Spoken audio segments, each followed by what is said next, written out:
नमस्कार दोस्तों, आर्या सक्सेस मंत्र में आपका स्वागत है। इस वीडियो में हम लोग मांझी शासन व्यवस्था से संबंधित टॉप 20 क्वेश्चन एमसीक्यू क्वेश्चन देखेंगे। Top 20 MCQ multiple choice question देखेंगे, यानी वैकल्पिक प्रश्न, जो कि जैसे सीजीएल और भी जितने झारखंड के संबंधित एग्जाम है सभी एग्जाम के लिए बहुत ही महत्वपूर्ण है। और यह सेट फर्स्ट है, इसमें हम लोग मांझी शासन व्यवस्था से संबंधित प्रश्न देखते हैं। चलिए वीडियो शुरू करते हैं। पहला क्वेश्चन कि मांझी शासन व्यवस्था का संबंध निम्नलिखित में से किस जनजाति से है। ऑप्शन में दिया हुआ है हो, संथाल, मुंडा, उरांव। जल्दी से कमेंट बॉक्स में बताइए क्या होगा इसका आंसर।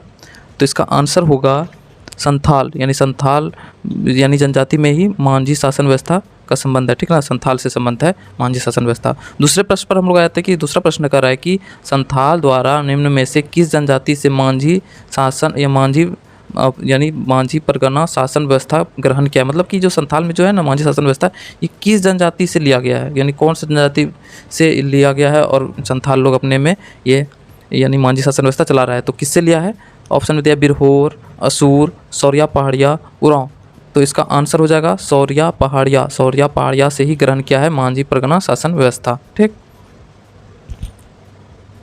अब नेक्स्ट प्रश्न में आते, तीसरा नंबर प्रश्न है कि बोल रहे कि मांझी परगना शासन व्यवस्था में ग्राम पंचायत का प्रधान कौन होता है, यानी ग्राम पंचायत का जो प्रधान यानी मुख्य आदमी कौन होता है। ऑप्शन में दिया हुआ है जोग मांझी, प्रमाणिक, परगनैत। ठीक, तो इसका आंसर क्या हो जाएगा, मांझी। आंसर हो जाएगा मांझी। मांझी जो है ना मांझी शासन व्यवस्था में ग्राम पंचायत का मुख्य प्रधान होता है। ठीक, अगले प्रश्न में चौथा प्रश्न कर रहा है कि निम्नलिखित में से कौन सा एक मांझी का प्रमुख कार्य नहीं है। मांझी किसको बोलते हैं, ग्राम पंचायत का जो मुख्य प्रधान होता है उसको मांझी बोलते थे। यानी बोला कि मांझी का कौन सा काम नहीं है इसमें। ऑप्शन में दिया हुआ है 1 नंबर कि यह गाँव के जमीन जायदाद से जुड़े विवादों का निपटारा करता है, ये एकदम सही है। यह गाँव के पर्व त्यौहार तथा अन्य उत्सवों का आयोजन करता है। तीसरा दिया है कि यह लगान वसूलता है, यह विवाह संबंधी संबंधों को स्थापित करने का कार्य करता है। तो ये भी सही है, ये भी सही है, लेकिन ये देखो गलत है। यह गांव के पर्व त्यौहार तथा अन्य उत्सव का आयोजन करता है, तो इसका कोई काम नहीं है इसमें उत्सव में। तो यानी बी नंबर इसका गलत होगा, यानी यही कार्य इसका नहीं है। अगले प्रश्न पाते, पांचवा प्रश्न कर रहा है कि पांचवा प्रश्न है कि बोला कि मांझी के कार्यों को सफल संचालन में निम्नलिखित में से उसे कौन सहयोग करता है, कौन उसको सहयोग करता है, यानी मांझी का जो कार्य करता है उसको इसके संचालन में कौन उसको हेल्प करता है। ठीक, तो ऑप्शन में दे दिया है जोग मांझी, प्रमाणिक, गुड़ैत, लासेर टंगाए। ठीक, तो इसका आंसर होगा यानी मांझी का जो हेल्प करता है जोग मांझी। आंसर हो जाएगा जोग मांझी। नेक्स्ट प्रश्न में आते हैं, छठा नंबर प्रश्न बोला कि मांझी परगना शासन व्यवस्था में झगड़ों को निपटाने हेतु गांव के कुछ वरिष्ठ लोगों से विचार विमर्श किया जाता है। इन वरिष्ठ लोगों को क्या कहते हैं, यानी जब मांझी शासन व्यवस्था में जब कोई झगड़ा होता है दो पक्ष के बीच, उस झगड़ा को बोला कि गांव में निपटाने के लिए कुछ वरिष्ठ लोग यानी जो बुजुर्ग लोग होता है उससे विचार विमर्श किया जाता है।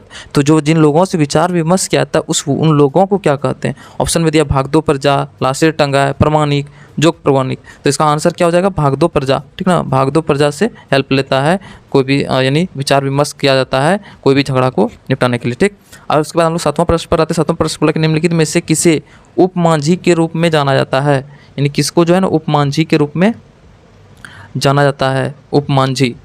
तो ऑप्शन में दिया हुआ है जोग मांझी, प्रमाणिक, गड़ैत, लासेर टंगाए, उसके बाद दिया है चौकीदार। ठीक, तो इसका आंसर क्या हो जाएगा, उप मांझी के रूप में प्रमाणिक। आंसर क्या हो जाएगा, प्रमाणिक इसका आंसर होगा, यानी उप मांझी के रूप में प्रमाणिक को जाना जाता है। आठवां प्रश्न पर आते हैं कि जोग मांझी की अनुपस्थिति में उनके दायित्व का निर्वहन कौन करता है। मतलब कि जब जोग मांझी अनुपस्थित रहेगा, हो सकता है कि कहीं चले गया हो, उस स्थिति में उसका कार्यभार यानी कौन संभालता है, यानी उसका दायित्व का निर्वहन कौन करता है। ऑप्शन में दे दिया प्रमाणिक, उसका दूसरा दे दिया है गुड़ैत, जोग प्रमाणिक और मोंडे मांझी। तो इसका आंसर क्या हो जाएगा, तो इसका आंसर हो जाएगा जोग प्रमाणिक। याद रखना है जोग प्रमाणिक जो है ना जोग मांझी की अनुपस्थिति में यानी इसका उत्तरदायित्व संभालता है। नवा प्रश्न पर आते हैं कि मांझी के सचिव के रूप में कौन कार्य करता है। मांझी का जो सचिव होता है वह कौन काम करता है। ऑप्शन है प्रमाणिक, गुड़ैत, लासेर टंगाए और चौकीदार। तो आंसर इसका हो जाएगा गुड़ैत, यानी गुड़ैत इसका आंसर होगा। गुड़ैत ही जो क्या करता है कि मांझी का सचिव होता है। 10वां प्रश्न है कि बोला कि मांझी परगना शासन व्यवस्था में निम्नलिखित में से कौन किसी उत्सव या कार्यक्रम की जानकारी ग्रामीण तक पहुंचाने का कार्य करता है। बोला कि मांझी परगना शासन व्यवस्था में बोला कि निम्न में से किसी उत्सव को यानी कोई भी उत्सव या फिर कार्यक्रम होने वाला है उसकी जानकारी पूरे गाँव में कौन देता है, इसका किसका कार्य रहता है। ऑप्शन में दे दिया गुड़ैत और चौकीदार, पाहन, परगनैत। तो क्या होगा इसका आंसर, गुड़ैत होगा। इसका गुड़ैत इसका आंसर हो जाएगा। 11वां प्रश्न पर आते हैं हम लोग। 11वां प्रश्न बोला कि मांझी परगना शासन व्यवस्था में निम्नलिखित में से कौन गांव के परिवारों से संबंधित सूचनाएं एकत्रित करने का कार्य करता है। यानी किसका काम है कि जो है ना इस शासन मांझी शासन व्यवस्था में किसका काम है कि गांव के परिवारों से, यानी कोई भी गांव का परिवार है उससे संबंधित कोई सूचना एकत्रित करने का कार्य कौन करता है। ये भी काम है गुड़ैत का, यानी सूचना पहुंचाना और एकत्रित करना दोनों काम गुड़ैत का है। ऑप्शन ए नंबर इसका सही होगा। उसके बाद हम लोग 12वां प्रश्न पर आते हैं। 12वां प्रश्न बोला कि निम्नलिखित में से कौन मांझी परगना शासन में गांव के प्रहरी के रूप में कार्य करता है।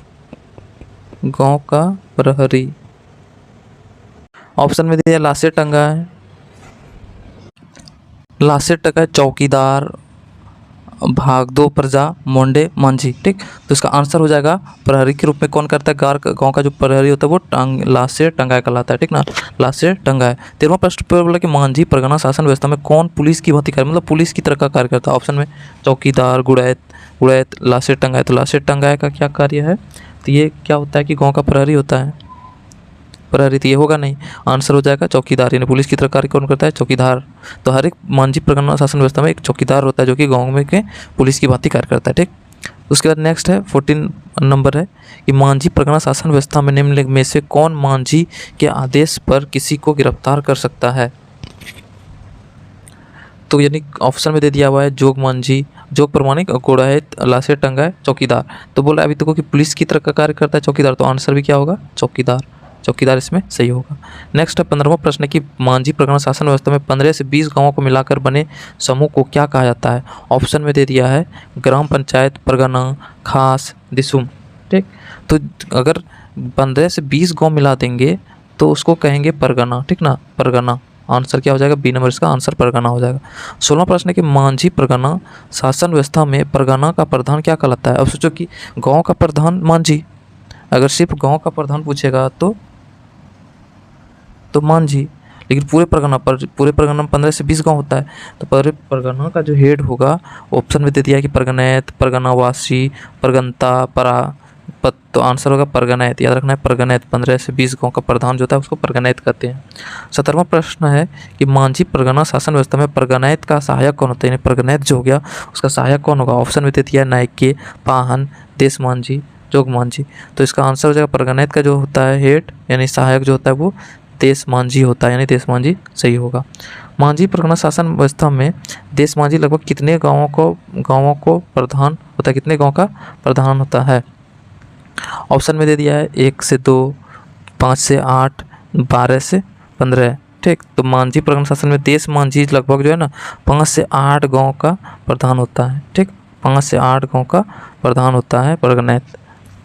उसके 19 नंबर 19वां प्रश्न देखते हैं, मांझी परगना शासन व्यवस्था में जिन मामलों का निपटारा परगनैत द्वारा नहीं किया जाता है वह किसे स्थानांतरित किया जाता है, वह किसको स्थानांतरित कर देता है। ऑप्शन में देश मांझी, उसके बाद दूसरा है मोड़े मांझी, उसके दिसुम परगनैत और नायके को। तो इसका आंसर हो जाएगा सी नंबर दिसुम परगनैत को, यानी अगर परगनैत उसका अगर परगनैत जो है अगर इसको यानी निपटारा नहीं कर पाता है किसी मामला का तो दिसुम परगनैत को ट्रांसफ़र कर देता है। 20वां और अंतिम प्रश्न है कि मांझी परगना शासन व्यवस्था में यौन अपराधों को दी जाने वाली सज़ा क्या कहलाता है। ऑप्शन में दे दिया है करेला दंड, विटलाहा, धनिया और पिटार। तो आंसर हो जाएगा बी नंबर बिटलाहा, यानी यौन अपराध में दी जाने वाली सज़ा को बिटलाहा कहा जाता है। बिटलाहा मतलब गाँव से निकाल दिया जाता है, यानी कुल से निकाल दिया जाता है। ठीक है, ये था टॉप 20 क्वेश्चन। आपको कैसा लगा डिस्क्रिप्शन में जरूर लिखिएगा। हम लोग फिर से नए वीडियो के साथ फिर हाजिर, तब तक हंसते रहिए, मुस्कुराते रहिए और देखते रहिए आर्य सक्सेस मंत्रा का हर एक वीडियो को। धन्यवाद, जय हिंद।